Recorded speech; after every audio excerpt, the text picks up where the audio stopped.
블로그도 많이 쓰고 유튜브도 좀 하는데 거기서 제가 인제 우리 교육의 문제라고 생각하는 거 그런 것도 자녀를 키우면서는 늘 겪게 되거든요. 지금은 이제 자녀가 어느 정도 커 가지고 약간 거리감이 없지 않아 있긴 한데 그래도 도움이 좀 될 거라는 생각을 하고 있고, 또 제가 문제로 삼는 거는 사실은 공교육이나 우리 교육제도, 입시제도 이런 것들은 아니에요. 사실 그런 것들은 문제가 있긴 있을 수 있으나 개혁하기는 굉장히 어렵고요. 어떤 식으로 개혁을 하더라도 또 다른 문제가 있기 때문에 우리는 부모로서 우리 아이를 어떻게 교육할 것인가, 그런 데 좀 포커스를 많이 맞췄으면 좋겠고, 시스템은 거대한 시스템은 잘 고칠 수가 없어요. 쉽게 고친다고 해서 되는 것도 아니고 적용하는 것도 다른 문제이기 때문에 일단 저의 관심도 그렇고 우리의 관심도 그렇고 우리가 통제할 수 있는 것, 내가 뭔가 중요한 것에 영향을 미칠 수 있는 그런 부분에 초점을 좀 뒀으면 좋겠어요. 그래서 이렇게 거대한 어떤 담론, 교육이 어떠해야 된다 이런 것보다는 아주 작은 거, 아주 사소한 것 같은데 아주 기초적인 거, 펀더멘털한 거, 그것 아주 확고한 어떤 튼튼한 기초 위에 세워야 아이들이 삶이든 아이들의 교육이든 그래서 인제 무너지지 않을 텐데, 그런 것에 관한 것입니다. 그러면 도대체 어떤 것을 기초로 둬야 될 것이냐. 거기에 인제 문제의식을 갖고 있거든요. 저는 물론 일상적인 이제 아이의 삶, 실체적인 삶이 중요하죠, 가정에서. 그리고 어떤 경험을 해줄 것인가. 그거는 인제 부모님이 아 아이를 위해서는 뭔가 잘 하실 거라고 생각하고, 제가 문제 삼는 거는 왜 책을 읽고 이해하는 능력이 떨어지는가예요. 글을 배우고 읽는다라는 거는 뭔가 하여튼 옛날에는 귀족만 했던 것이고 이것이 학습하는 데 가장 필수적이었거든요, 글을 읽고 쓰고 이해하는 것. 근데 이게 제가 보기에는 굉장히 잘 안 되고 있습니다. 그래서 아이들이 책을 읽고 문장을 읽어도 무슨 뜻인지 이해를 못 해요. 그런 학생이 많습니다. 그리고 어휘력도 많이 떨어지고 이해력이나 배경 지식은 거의 갖고 있질 않아요. 상상력도 많이 부족해요, 사실은.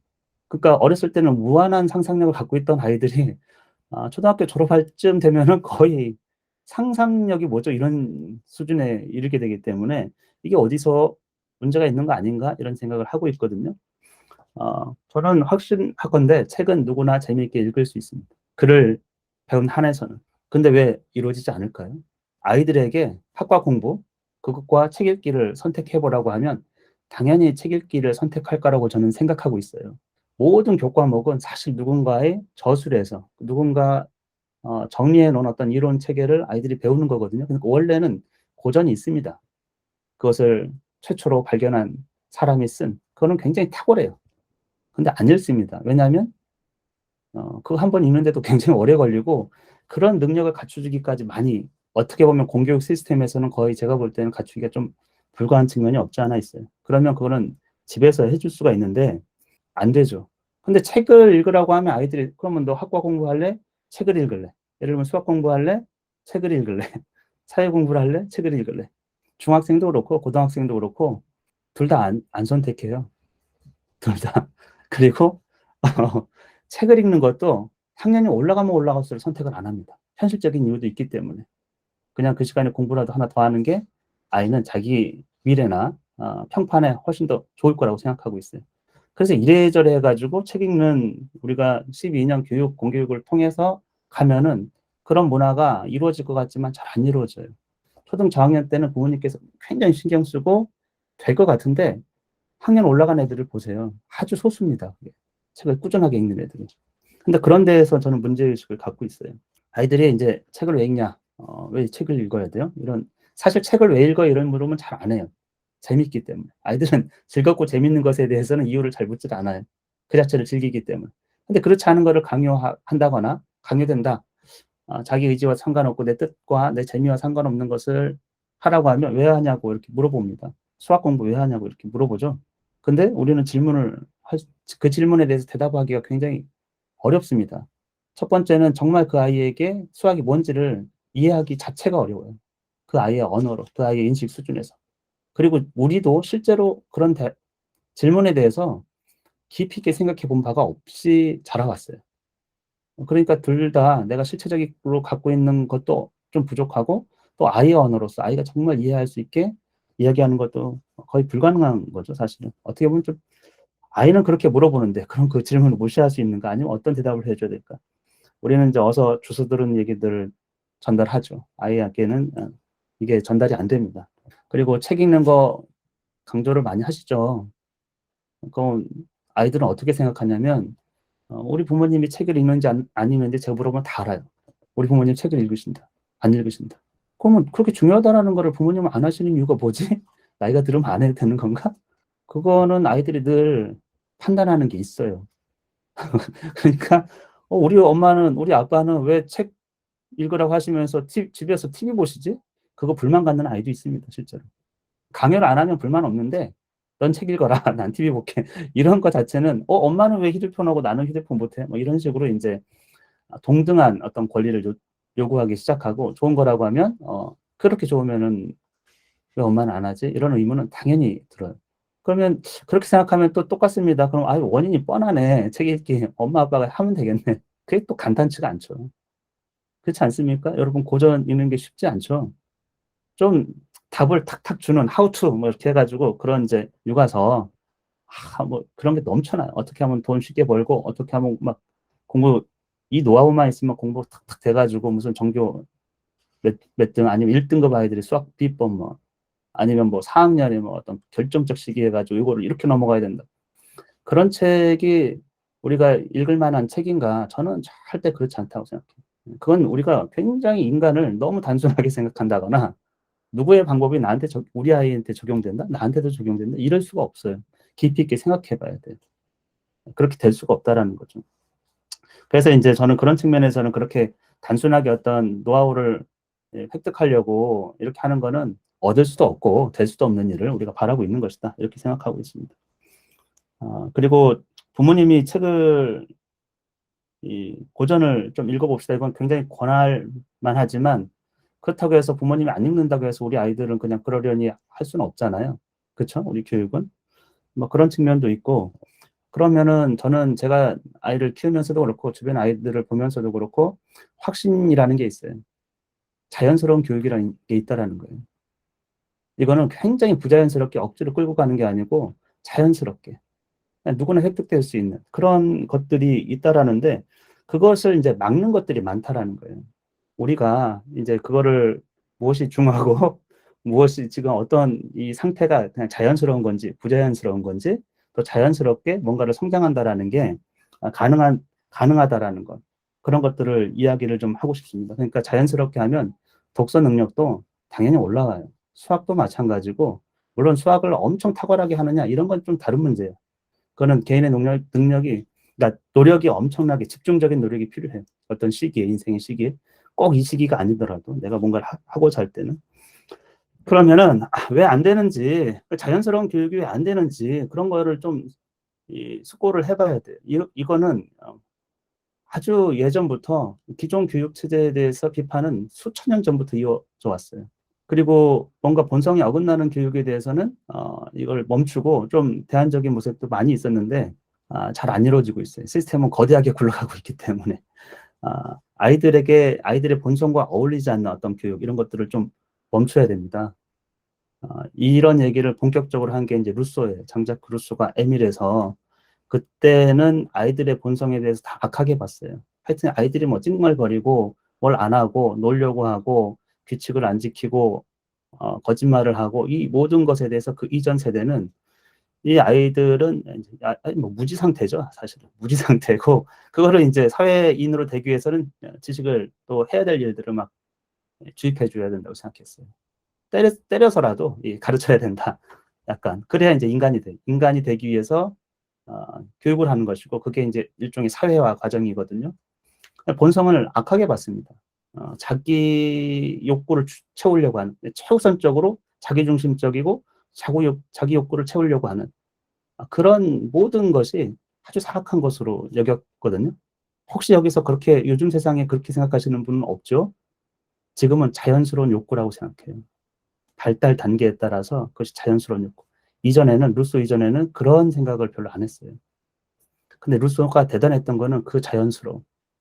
신이 주고 그러니까 자연이 주었던 그 본성은 악할 수가 없다라는 거예요.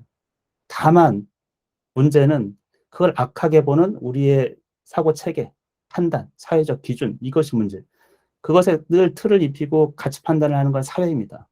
그 사회가 주는 어떤 가치관이 있어요. 이러이러해야 된다. 그게 대체적으로는 옳지가 않아요. 여러분 어머님들 여기 잘하시면서 옛날에는 짧은 치마 입으면 안 된다고 했겠죠. 그쵸? 아름다움을 추구하고 싶은 거를 억제하라고 했겠죠. 사랑은 질병이고 죄악이야. 그런 얘기 했겠죠. 아닙니까? 솔직히. 본성은 이성에 대해서 눈을 뜨고 이럴 시기에 다 하여튼 뭐 억제하는 쪽으로 억제하는 쪽으로. 근데 그거를 잘 생각해 보면 무슨 그게 합리적인 근거가 있습니까, 그게? 삶의 지혜라고 생각했던 거예요. 안 그러면 돌 맞는다라는 거지. 튀니까. 계속 그런 식으로 이렇게 우리가 이제 교육받았는데, 아, 그 모든 것이 사실은 본성적인 거예요. 그래서 그걸 악하게 보지 않았으면 좋겠고, 그러면 그런 측면에서 제가 좀 말씀을 드릴게요. 이게 이 본성을 좀 좋게 보시고 본성과 어울리지 않는 것을 좀 제거하는 눈이 생겨야 된다는 것이죠. 가치 판단이. 학교에서 독서 교육이 초등 저학년에서는 중요하게 여겨지고 그 이후부터는 거의 안 여겨져요. 신기하게도. 중요하면 끝까지 가야 되는데 그렇지가 않아요. 글을 읽고 쓰는 스스로의 생각을 어떻게 표현하고 이런 것들에 대해서는. 물론 예전보다는 조금 많이 좋아지고는 있지만 제가 보기엔 너무 턱없이 기존의 지식을 습득하는 데 너무 많은 시간을 쓰고 있어요. 일단 독서 교육이 어, 학교마다 이게 필독서가 있고 권장 독서가 있어요. 제가도 며칠 전에 이런 책을 좀 권장해주고 뭐 이렇게 읽어보면 재밌는 이야기 이런 거 읽어보면 좋지 않을까요? 했더니 읽을 여유가 없대요, 아이가. 학교에서 지정한 권장 도서를 읽어야 되는 거. 예, 학교에서 지정해준 권장 도서. 그 밖의 것은 중요성이 훨씬 떨어진다고 생각해요. 이런 가치관이 왜 생겼는가, 도대체. 왜 그런 틀을 계속 거기에, 그건 내가 스스로 판단해보면 될 일인데, 그래서 아이들은 이제 약간 의무적으로 이 책을 읽게 돼요. 그게 꼭 좋을 수가 없거든요. 권장은 누가 한 겁니까? 도대체 어떤 기준에서? 인류 역사에서 어른들, 기존 체계가 준 권장 도서는 다 별로인 책이었어요. 지금 살아남은 책이 없어. 마크 트웨인의 허클베리 핀 보면은 다 그 모든은 아니지만 도서관과 학교에서 금지시켰던 책이에요. 최근까지는 아니고 트웨인이 썼을 때, 그게 이제 역사적으로 보면 그렇게 오래된 이야기가 아니라는 것이죠. 그리고서 하여튼 과제를 내줍니다. 예. 과제는 학교마다 좀 달라요. 그게 성이 안 차가지고 부모님들이 이제 논술학원에 보내요. 그래가지고 뭔가 아웃풋을 읽기를 원해요. 독후감도 쓰고. 근데 이런 거 좋아하는 애가 별로 없습니다. 토론도 시키기를 원하시고 이 수업에서도 토론 같은 거 있다고 생각하시는 분이 있어요. 독후 활동이라든지. 그리고 기존에 제가 뭐 아이들 프로그램을 보면은 다 독후 활동이 있어요. 독후 활동이 굉장히 좀 중요시돼요. 저는 그거에 굉장히 반대를 하는 입장이거든요. 왜냐하면 먼저는 책에 빠져야 돼요. 책을 그냥 가까이 하고 즐겁게 그냥 자기 스스로 있는 시간에 책을 접할 수 있어야 되는데 뒤에 활동이 들어가면 이건 엄청난 다른 활동이 돼요. 여러분도 어떤 글을 읽고 독후감을 쓰라고 하면 독후감을 쓰기 위한 글을 읽어요. 발표를 하라고 하면 발표를 하기 위한 글을 읽게 돼요. 그러면 재미는 확실히 떨어집니다. 아무리 재미있는 책을 읽어도. 우리가 어린아이한테 토론을 한다거나 독후감을 쓴다거나 굉장히 어울리지 않는 일이에요. 애가 와가지고 조잘조잘 얘기해주고 잘 들어주고 생각을 물어주고 격려해주고 칭찬해주는 건 할 수 있어요. 근데 그런 게 아닌데 아웃풋을 내라고 하는 거는 우선순위가 바뀌어 있는 거예요. 그러니까 잘 생각해 보면 이것이 연결되어 있기 때문에 책을 싫어하는 요인이 됩니다. 확실히. 그리고 그 권장도서라고 해서 아이들이 다 좋아하는 게 아니에요. 다 아이들은 좋아하고 싫어하는 책들이 있어요. 근데 내가 읽고 싶은 책을 그만 읽고 저걸 읽으라고 하면 그 순간에 독서 활동이 어떻게 되겠습니까?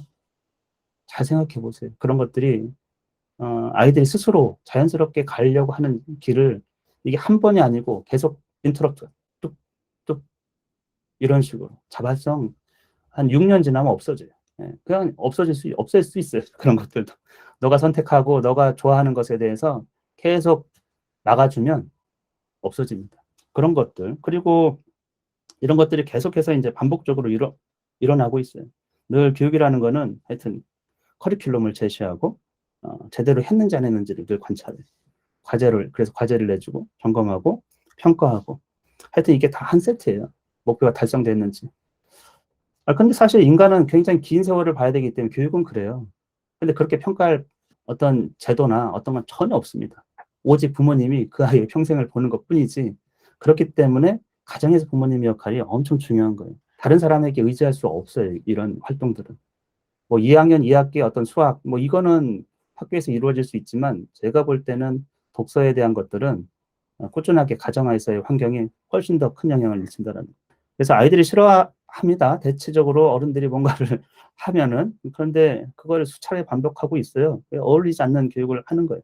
우리가 인간이 본성에서 조금 시민, 그러니까 이제 사회에 적응하려고 하면 이 본성에 조금 어긋나는 것도 배워야 되거든요. 본성대로 살 수는 없지 않습니까? 욕구대로. 그거는 아주 섬세하게 천천히 가야 됩니다. 그리고 그 본성을 긍정적으로 인정해 줄 때 가능한 일이에요. 예를 들면 양치질 같은 거. 인내를 하잖아요, 부모님들께서. 양치질 안 해도 될 수도 있어요. 옛날처럼 뭐 설탕 안 먹고, 그쵸? 오래 사는 것도 아니고, 예? 고기를 뭐 뜯는 것도 아니고, 그런 상태에서는 뭐 인간이나 뭐 그냥 물로 헹궈도 괜찮았을 수도 있겠죠. 근데 이게 얼마나 본성에 어긋나는 일입니까? 아이들이 어렸을 때부터. 근데 해줘야 된다라는 게 있잖아요. 그러면 우리는 그 안 한다는 아이를 이상하게 보지 않아요. 부모님께서 사랑과 인내로 봐주시면서 못하면 또 해주고 수없이 잔소리를 하더라도 그런 과정을 마땅히 거쳐야 된다고 생각하거든요. 거기에 엄청난 아이들에게 딱지를 붙이진 않아요. 부정적인 이미지를. 너 이거 못해가지고 인생 어떻게 살 이런 얘기는 안 한다라는 거예요. 뭐 게으르다 뭐다 이런 얘기는 안 해요. 누구나 그러고 있기 때문에. 근데 공부나 책은 전혀 이상하게 그런 당연시하지 않아요. 이거를 본성에서 아이들이 놀고 싶은 본성이 훨씬 앞선다라는 거. 그게 자연스럽다라는 거를. 책을 선별하는데 어른들의 눈은요, 늘 아이들에게 무슨 교훈을 주려고 그래요. 왜 그런지 저는 모르겠어요. 그 교훈을 자꾸 주고 무슨 큰 깨달음을 주려고 그래요. 저한테 어떤 분이 최근에도 뭐 아이들에게 책을 좀 추천해 주고 싶다. 사춘기 아이들에게. 그럼 우리 머릿속에 무슨 생각을 갖고 있습니까? 무슨 그런 책이 있어 가지고 아이가 마음 다잡고 공부 열심히 하기를 바라지 않겠어요? 그런 게 어디 있습니까? 책이? 아예 없는 거예요, 그건. 좋은 책은 아이가 좋아하는 책이에요. 예, 물론 만화책 이런 거 말고도 그냥 글로 쓰여져 있는데도 아이들이 충분히 좋아할 만한 것들이 많이 있어요. 우리가 안 읽었다고 해 가지고 그런 게 없는 게 아니고 엄청 이야기도 재밌고 모든 면에서 검증된 책들이 고전입니다, 그게. 부작용이 있을래야 있을 수가 없어요. 부작용이 있었으면 벌써 사라졌어요, 그런 책은. 예. 그래서 저는 너무 그런 교훈은 또 지식, 정해진 지식을 자꾸 주는, 저는 똘똘한 박사, 어른, 척척 박사 이런 애 엄청 안타깝게 보고 있습니다. 굳이 저렇게 뭘 데이터, 그러니까 그냥 정해진 확정된 어떤 지식을 똘똘똘똘 외워가지고 막 그냥 천체 막 운행에 대해서 나중에 시간 지나면 다 까먹어요, 그런 것들은. 뭐 공룡에 대해서 척척 박사 그런 것들, 그 단편적 지식들은 그때는 즐길 수 있는데 애가 좋아서 즐기는 건 괜찮습니다. 그건 뭐 부작용이 없는 거예요. 그렇게 수도 없이 봐서 익힌 어떤 지식에 대해서는. 근데 그런 책을 너무 권해요. 사실 바탕의 어떤 지식들을. 교과목에 도움이 된다고 해 가지고. 그런 뭐 독서를 하면요, 아이들이 싫어합니다. 거의 100이면 100. 그리고 그래서 제가 이제 헉슬의 멋진 신세계라는 책을 한번 읽어 보세요. 거기에 인간성이 말살된 그런 미래 사회가 나와요. 과학 기술이 엄청 좋아서 인간성이 말살된 미래 사회. 어떨 것 같습니까? 행복해요. 고통을 몰라. 고통스러우면 약을 줘. 만족스러워해요. 계층이 있어도 어떤 계급에서도 자기 처지를 만족스러워해요. 우리가 생각하는 행복이죠. 그 사회가 이렇게 잘 들여다보면 좋은가? 이런 질문을 하고 있는 거거든요. 거기에 이런 구절이 있어요. 도덕 교육은 어느 경우에도 합리적인 것이 되어서는 안 된다.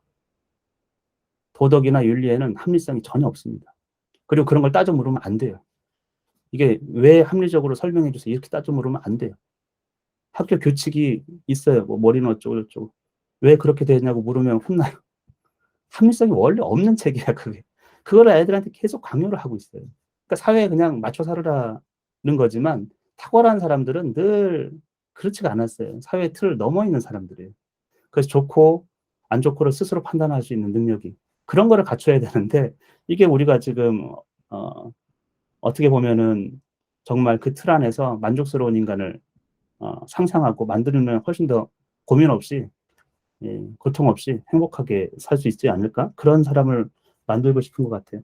근데 저는 그 책에서 다른 사람들은 논하진 않지만 인간성을 말살하는 아주 기초는요, 부모 자식 관계가 없어진 거예요. 이 헤시오도스의 신들의 계보에도 나와요. 인간 종족이 지금 철기 종족인데 멸망할 거다는 거지. 어떤 특성 때문에. 근데 그 말기적 증상에 부모 자식 간에 서로 소원한 거예요. 부모는 자식을 보기를 원치 않고 자식도 부모를 원치 않아요. 이 인간이 아이를 낳지 않습니다. 태중의 아이를 품질 않아요. 시험관으로 낳아요. 누구 인제 아이들은 사회 소산이고 누구의 아이라는 개념이 없어요. 그냥 인큐베이터에서 쭉 자라 가지고 유전자 검사를 통해 가지고 적절하게 다 배분해 가지고 나오는 거예요. 어떤 만족도 없이. 어렸을 때부터 막 교육을 시켜요.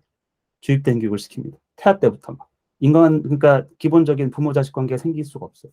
그래서 우리는 진짜 중요한 거는 무슨 교육을 하든지 부모와 자식 관계라는 그 근본 그것을 이제서는 절대 안 되고 어떤 교육도 그것을 훼손하는, 내가 자식에게 무슨 부귀영화를 드리려고 책 읽어라, 공부해라 뭐 이러려고 그 관계까지 끊어가면서, 아니면 그 관계를 계속 악한 쪽으로, 그러니까 좋지 않은 쪽으로 이게 한번 굴러가잖아요. 회복이 안 돼요. 여러분 지금 쪼끔 뭔가 잘 안 맞아가고 있다. 그러면 이 사인으로 인식을 하셔야 돼요. 아이들 입장에서는 부모님이 인제 대화가 잘 안 된다고 느끼는 거거든요. 그 관계가 좋은 쪽으로 가는 게 아니고 계속 이게 이 눈 눈뭉치가 굴러가듯이 가면 갈수록 자꾸자꾸 그런 게 악화될 수가 있거든요. 인식을 좀 하셔야 됩니다. 그래서 저는 이제 도덕을 권장하는 책, 윤리, 도덕, 올바로 살아라, 위인, 영웅 이런 책, 그것도 다 윤리 도덕이 엄청 입혀졌어요. 영웅 뭐 하여튼 그런 책도. 그리고 객관적 지식을 계속 막 이래저래 쉽게 써 주고 설명해 주는 책, 이런 책들, 그런 책들을 멀리하시고 오히려 상상력이 풍부한 책, 그런 거를 접하게 해 줬으면 좋겠어요. 제가 이런 얘기를 하면 또 엉뚱한 얘기를 하고 예, 많이들 하세요 진짜로. 왜냐하면 지금 시대에는 빨리빨리 배워 가지고, 예, 배워야 될 게 얼마나 많은데 지금 그래 가지고 초등학생이 중학교 거 해야 되고 중학생이 고등학교 거 해야 되는 시대에 뭐 한가하게 상상력이 풍부하고 뭐 이런 얘기를 하냐. 저는 근데 그것이 자연스럽고 올바른 방법이다라고 생각해요. 인간의 역사도 마찬가지입니다. 인간의 역사도 신화의 세계에서 시작해 가지고 철학과 합리성을 쪼금 갖추고 그다음에 인제 나중에서나 과학과 수학이 나온 거예요. 과학을 수학의 언어로 한 것도 최근의 일이기 때문에 이게 얼마나 어려운지를 알 수 있어요. 이게. 그 당시 수천 년 동안 엄청 천재들도 수학이 그렇게 쉽지 않다라는 거예요. 수학의 어떤 발견이나 어떤 추상성을 가지고 뭔가를 했던 활동 자체는. 그래서 저는 인간의 역사하고 아이의 이 성장은 비슷한 과정을 간다고 생각해요. 그걸 건너뛴다고 좋은 거냐? 그렇지 않거든요. 그런 과정을 밟아가도 아무 문제가 없습니다. 신화의 세계, 그래서 저는 신화의 세계, 민담의 세계, 마법의 세계, 이런 세계를 아이들에게 좀 들려줬으면 좋겠어요. 예전엔 다 그렇게 할머니가 들려줬던 세계예요. 동물들이 막 와 가지고 인간하고 교류하고 나무도 말을 하고 감정을 가지고 있고. 그래서 인간과 동등합니다, 그런 것들이. 만물이. 어 하늘은 인간의 행동에 분노를 해요. 자연은 인간과 소통을 하고 서로 감정도 주고받습니다. 생각도 주고받고. 그러면 '이 아이가 커서 과학자가 될 수 있을까?' 이렇게 질문한다면 그 질문 자체가 매우 어리석은 거예요. 어린아이에게 그러면 사실적 과학적 지식을 많이 갖고 있는 애가 과학자가 될 수 있을까? 우리는 절대 그렇지 못하다는 걸 알고 있어요. 과학자가 되기 위해서는 엄청난 분야에서 트레이닝을 해야 되는 거예요. 어렸을 때는. 어렸을 때 그런 트레이닝 할 필요가 있겠습니까? 자연 만물이 인간하고 나하고 소통하고 내 행위가 자연에 영향을 주고 영향을 받고 그렇게 느끼는 아이, 그런 감수성을 가진 아이가 훨씬 더 좋은 과학자가 될 게 분명합니다. 그리스 신화를 어떤 분들은 좀 싫어하실 수도 있어요. 윤리 도덕적 측면에서 정신 세계에 문제가 있을 거라고 생각하시는데 이건 인류 문화에 엄청 큰 영향도 줬고 그렇다고 부작용을 준 사례는 없습니다, 어떻게 보면은. 그래서 신화의 세계에서 철학이 왔고 여러분이 예술이나 철학이나 과학을 하더라도 다 그 역사 시초를 건드릴 수밖에 없어요. 그리고 그거를 온전하게 이해하는 것도 우리 교육 체계에서는 거의 없습니다, 사실은. 그래서 신들을 보면 도덕 자체, 윤리 자체가 없어요. 엄청 바람 피우고 뭐 죄책감이라는 건 없어요. 신에게는 뭐 죄책감이 없습니다. 그리고 그 모든 잘못은 인간에게 주어져요. 예를 들면 제우스가 자기가 바람 펴놓고 헤라가 질투해. 그럼 그 여인이 엄청난 이제 고통을 당하죠. 그 아이도 엄청난 고통을 당해요. 근데 그렇게 보면은 이야기의 근본 구조가 다 그렇습니다. 신분이 뛰어나요. 아버지가 뛰어나다고 굉장히. 그러니까 이 본질은 굉장히 뛰어난 아이가 신분상으로 엄청 어려운 고통을 당해요. 어렸을 때. 늘 자기의 잘못으로 고통당하는 게 아니에요. 근데 그걸 극복하는 이야기예요. 어떻게 보면. 옛날에는 저는 인생 삶이라는 게 참 어려웠을 거라는 생각을 하거든요.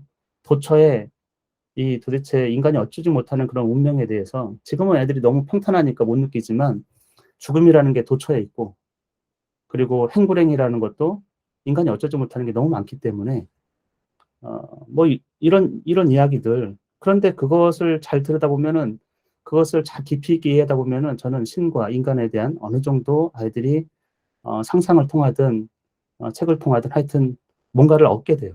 인간의 고통의 근원은 무엇인가? 어떻게 극복하는가? 의미는 또 무엇인가? 이 일리아스 우리 이제 일리아스도 하는데 일리아스를 읽는 애들이 없죠. 예. 대학생도 어려워하는 거니까 독서력이 얼마나 떨어지는지 알 수가 있어요.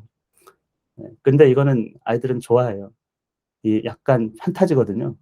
신들의 세계가 하나가 있고 인간의 세계가 있고 인간의 세계를 움직이는 건 사실 신들이에요. 신들의 의지.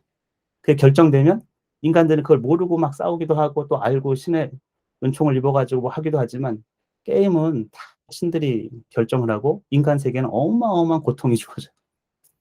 사실 인간에게 짧은 승리와 어떤 기쁨도 결국에는 그 뒤로는 고통이야. 예를 들면 아가멤논이 전쟁에 이겼죠. 총사령관으로서. 집에 가서 부인에 의해서 살해당하거든요. 부인은 다른 정부 바람 피운 거죠. 어떻게 보면. 그리고 남편을 살해하는 거거든요. 그러니까 이게 이런 이야기, 이런 인생에 대한 인생의 어떻게 보면은 그리고 그 이후로 또 그런 것에 대한 고찰, 이런 또 문학적 흔적들 후대에 엄청 많은 영향을 줬기 때문에 아이들이 계속해서 고전을 읽든 어떤 텍스트를 읽든 이해의 기반이 될 수가 있어요. 아무튼 거기서 보면은 우리가 보통 너 열심히 살아, 착하게 살아 이런 얘기하고 좀 다릅니다. 아이들은 다른 얘기를 상상할 수밖에 없어요. 영웅 아킬레우스가 하여튼 모멸감을 느끼고 또 결국엔 죽죠. 아무리 뛰어난데. 그리고 파트로클로스도 죽고 헥토르도 죽어요. 엄청 슬픈 장면이에요. 아무 무결점한 인간, 가정과 국가 그거를 지키려고 그리고 자기를 바라보는 많은 여인들 살 수 있었는데 죽음을 선택하거든요. 성으로 갈 수 있었는데 안 가요. 그리고 스스로 어떻게 보면 끔찍한 그 잘못 없는 사람이 시신이 엄청나게 훼손되고 분풀이 대상이 되고 사람들이 침을 뱉고 창을 찌르고 도대체 왜 이런 이야기가 주는 게 무엇일까? 헥토르의 아이는 어린아이 갓난아기 성에서 골수가 다 깨지도록 비참하게 죽죠. 우리는 다 선별해가지고 그런 끔찍한 얘기는 안 전해주지만 저는 아이들이 그런 걸 접해야 된다고 생각해요. 아이들 나름대로 그런 체계 속에서 뭔가 생각을 갖고 가고 있기 때문에 그거는 누가 그러니까 어떤 생각을 하러 강요할 수가 없는 거예요. 문학 작품이라는 거는. 그리고 고전이라는 거는 지금까지 살아남았다라는 거는 그 나름의 인간 역사에 인간 정신에 어마어마한 거를 영향을 끼쳤던 거예요. 여러분이 창작 뭐 그런 거하고는 차원이 다른 거거든요, 사실. 오디세이아도 읽어보면 도대체 오디세우스가 왜 고통을 당해야 되는지를 참 알 길이 없습니다. 그리고 왜 그 아들 텔레마코스가 그렇게 고통을 당해야 되고 무시를 당해야 되는지 구원자들에게 그런 이야기들. 인간과 신인의 관계, 사회의 모순, 선과 악에 대한 어떤 개념들, 인간의 운명 이런 얘기를 풍성하게 전 접해야 된다고 생각해요.